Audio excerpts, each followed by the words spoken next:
जय बाबा अखंडमणि बाबा अखंडमणिंगर मंगलारती सेवक पप्पू नना आज महाप्रभुंर आज जो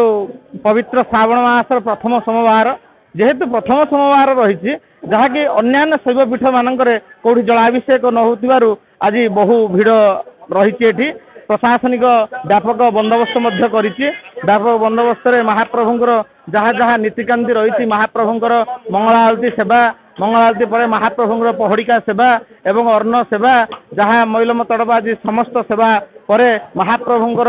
समस्त नीतिकांति रात 3 घटिका समय सरला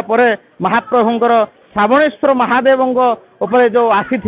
हजार हजार काउड़िया भक्त माने महाप्रभु शिर में जलाभिषेक करुँच जलाभिषेक करी निजर मनभीष्ट पूरण पाई महाप्रभु पाखरे गुहारी करुँच महाप्रभु पाखरे हे बाबा अखंडमणि पुणी वर्षकर थरे आसवे आउ 5टा सोमवार अच्छी आज जी आसी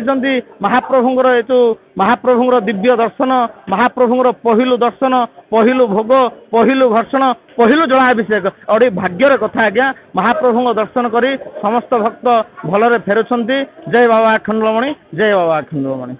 आरंभ पुलिस प्रकार सब व्यवस्था कर भक्त मान जो नदी घाट पहुँचो जलपथ ट्राफिक कौन सब व्यवस्था कर आज प्रथम श्रावण उपलक्षे मु प्रभु अखंडमणि पाखे भूतप्रत प्रणाम ज्ञापन करुच्ची यही अवसर में आम पुलिस एसपी निर्देश क्रमे पुलिस तरफ व्यापक सुरक्षा व्यवस्था कराई 6 प्लाटून फोर्स आडिशनल एसपी 2 जन डीएसपी एवं 4 जन इन्स्पेक्टर एवं सब इन्स्पेक्टर एएसआई एवं ता सहित फोर्स मान मुतयन कराई सब जेपरी भक्त मैंने जेपरी भाव में शांति श्रृंखला भाव में एटा को ठाकुर पाखे प्रभु अखंडमणि पाखे जल ढालिकी सुचारू रूपे जीवे से समस्त व्यवस्था कराई कौन विशृंखला जीपरी सृष्टि न हुए से प्रति ध्यान दि जाइए एवं तत्सहित आम ट्राफिक व्यवस्था कड़ाकड़ी करूँ आमर ये छक पाखु छक पाखु आमर बंद कराई ट्राफिक बंद कराई एवं जलपथर जोटा आम चांदवाली संजोग करुच्चे सहित केन्द्रापड़ा संजोग करुच्ची से आमर फोर्स एवं ऑफिसर मान मुतयन कर जो मैंने बोटी आसवे और समस्ते जमी लाइफ जैकेट पिंधिकी आसवे कौन विपद जमी न हुए से ध्यान दिखाई भक्त मान लाइन लाइन रे गोटे लाइन रे आसी श्रृंखलित भाव में पानी ढाली प्रभु को दर्शन करी फेरिबे से सब दिग प्रति ध्यान दिखाई सावित्री परिडा धाम काली आम बाहर 3:30 काली 7:30 बाहर की आसिकी राति तथापि 1:30 होगा पहुँचु ओळ मठ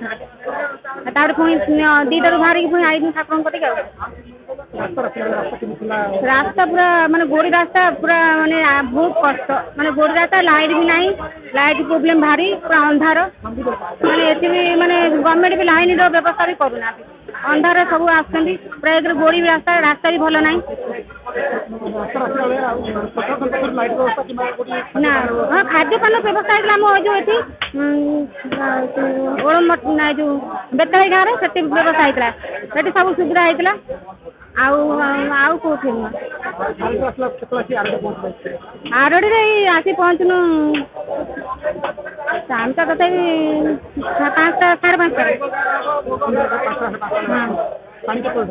पानी जस्ट ढाई आईनु लाइन लगे लगे से मुंडू आसी लाइन लगे ढाई आईनु हाँ लाइन लगे व्यवस्था ठीक ठाक अच्छे लाइन न लगे तो किसी कहीं पानी ढाई पारते चढ़ा चढ़ी जाते आठी लाइन कर ठीक कर पानी दास पूरा आनंद लगे खुशी लगे पूरा गोड़ भी नागुनी ये दौड़ी पड़े घर को बाबा आखंडमणि कहले महिमा तो पूरा अपार माने कही हेनी माने जिते जो मुद्दा डाक से मुद्दा ही जवाब ही देवे मैंने मुझे अंगे निभे मैंने भाभी नथी आसवा फास्ट टाइम आई मुझे भाभी नी के एत चलिक आसमी बोली डाकिकी से केमी नहीं मुझे निजे जापारे ना मानसिक रखनु माने मुझे कह गले तो 15-20 वर्ष हम माने मानसिक रखी आसी पारूनी बाबा को बोधे डोरी नागी ना आज बोधे डोरी लगे मुझे कहली कि एत गोड़ी रास्ता मुझे गाई पारि नहीं पूरा कांदू मांगनी बाबा चाहिए तो निश्चय जी बाबा इच्छा मुझे आज एत बाटा चलिक पड़े किमी जाए तथा कष्ट जना पड़ानी सब तो महिमा।